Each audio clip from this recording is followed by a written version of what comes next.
কিছু সুখে এত খুশি থাকে মিশে, ধরা দেয় অচেনা কাছে সে ভালোবেসে। Hello guys, welcome back to my channel. আমি আনিশা চলে এসেছি নতুন একটা ভ্লগ নিয়ে। তো তোমরা কালকে দেখতেই পেরেছো আমি দাদার বিয়ের জন্য ঘাট নেমন্তন্ন করতে গিয়েছিলাম, আমার কলেজে ফ্রেশার ছিল তো সেখানে গেছিলাম।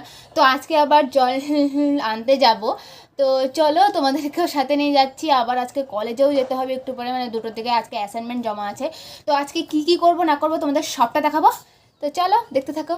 এই দেখো আমার কলে কে উঠছে, ছোট্ট আমাদের সদস্য, ছোট্ট সদস্য। আমার চুলটা হারবি তুই? আমার চুল রাত্রে টাইমে নাই করে দে। समझ रहे हो ना?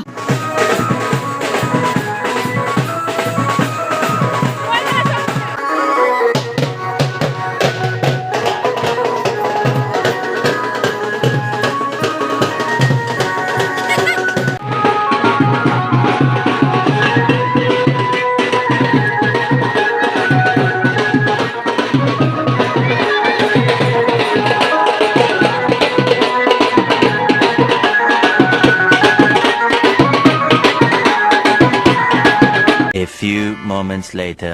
তো আমরা এখন চলে এসেছি মহানন্দার ঘাটে। এত রোদ, বাবারে বাবা। কিরে ডাইনি, কি করিস? আমি আমি মনে হচ্ছে নদীর জলে একটু ডুব দিয়ে আসি, এত গরম লাগতেছে বাবারে বাবা।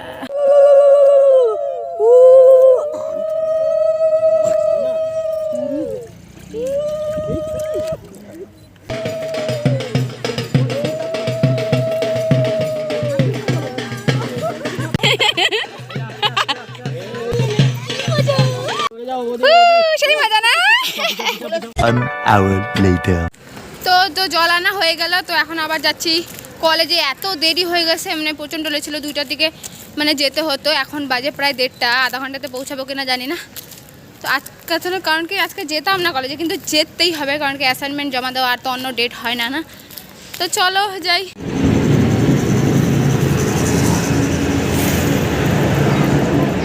তো আমাদের অ্যাসাইনমেন্ট জমা দেওয়া হয়ে গেছে। আজকে তো পুরো ক্লাস একদম ফাঁকা। তো এটা হচ্ছে জিওগ্রাফি ডিপার্টমেন্টের মানে 3rd নাম্বার, ওটা কী জানি বলে ওটাকে। তো যাই হোক, তো এখন একটু বসে আছে। আমার চোখের মধ্যে কী যে ঢুকলো, সেই জ্বলতেছে। তো এখন যাব। তো প্রিয়া এখন চলে যাবে বাড়ি, আমি এইদিকে চলে যাব। কি দুঃখ, আবার কবে দেখা হবে? আবার তো কালকে দেখা যাবে না। বাস। তো কলেজ থেকে আমি বাড়িও চলে এসেছি, প্রায় অনেকটাই লেট হয়ে গেছে। তো এখন আবার যাব বরযাত্রীতে। তো বরযাত্রী যেতে প্রায় 1.5 ঘন্টা থেকে 2 ঘন্টা লাগবে, তাই আমাদের 6:30টার দিকেই হয়তো রওনা দিতে হবে। তো এখন হয়তো 5টা, 5:15 নাগাদ বাজে। তো চলো আগে চটপট করে রেডি হয়ে নিই, কারণ কি খুব দেরি হয়ে গেছে আমাদের। তো চলো। A few moments later.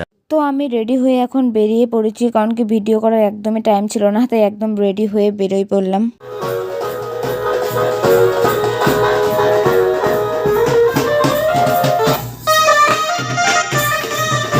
তোমরা দেখতেই পারছো এখানে সবাই রেডি হয়ে বেরিয়ে পড়েছে। তো এই বাসটা যে আছে, এই বাসটাতেই আমরা যাব।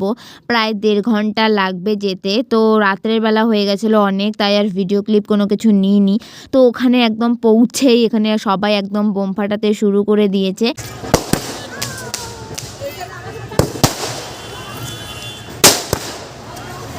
আমরা এখন সবাই তত্ত্ব নিয়ে ভেতরে যাচ্ছি। তো আমরা এখন ভেতরে এন্ট্রি নেব। তো তার আগে চলো তোমাদের চট করে ডেকোরেশনটা দেখিয়ে দিই।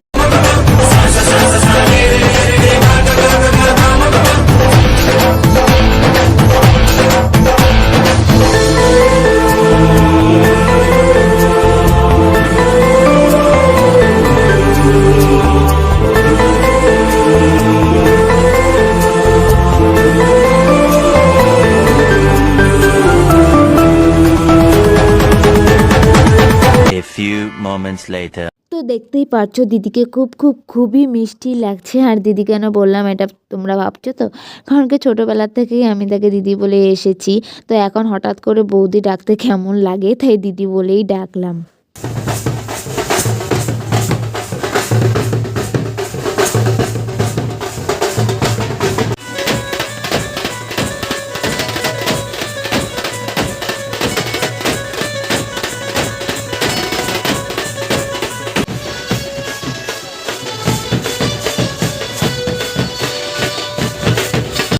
তারপর আমাদের হাতে মিষ্টির প্যাকেট ধরিয়ে দিল। তো এতগুলো মিষ্টি ছিল, তো এতগুলো কি খাওয়া যায়? তার সাথে একটা ভুজিয়াও ছিল।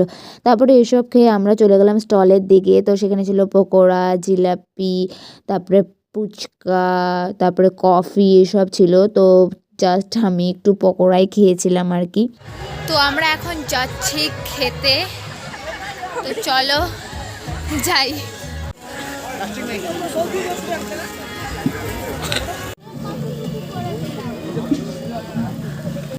তো আমাদের খাওয়া হয়ে গেছে, তাই চলে এলাম বাইরে। তো এখানে নাচ করতে শুরু করে দিয়েছিলাম আমি, কারণ কি বিয়েবাড়িতে এসেছি, নাচ না করলে হয়? তাই একা একাই নিজের মনের মতন কী কী যে নাচ করছিলাম আমি ভগবানই জানে। তারপরে আবার চলে গেলাম মণ্ডপের ওখানে। তো সেখানে দাদার বিয়ে শুরু হয়ে গেছিলো। তো সেখানে বসতে বসতে একটু দেখতে দেখতে প্রায় অনেকটাই রাত হয়ে গেছিলো, প্রায় 1:30 নাগাদ বেজে গিয়েছিলো। তারপরে আমরা ওখান থেকে বেরিয়ে পড়লাম। 1,000 years later. আমরা কালকে বরযাত্রী থেকে প্রায় 3:30 নাগাদ আসছি, প্রায় ভোরই হয়ে গেছিলো তখন, তাই তখন আর ভিডিওটা করা হয়নি। তো আজকে পরের দিন, আজকে দাদা বৌদি আসবে তার বাড়িতে। তো চলো এখন বাইরে যাই, ওরা আসলো বলে।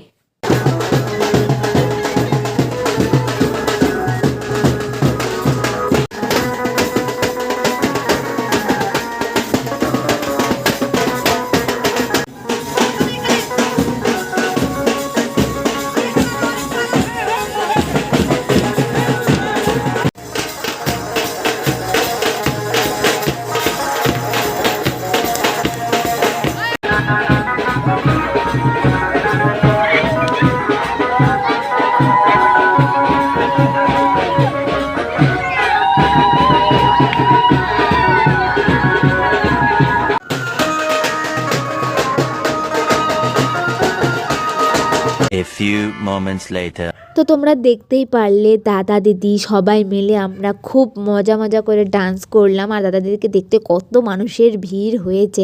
তো এখন দাদা দিদির আশীর্বাদ হবে, তো চলো দেখতে থাকো।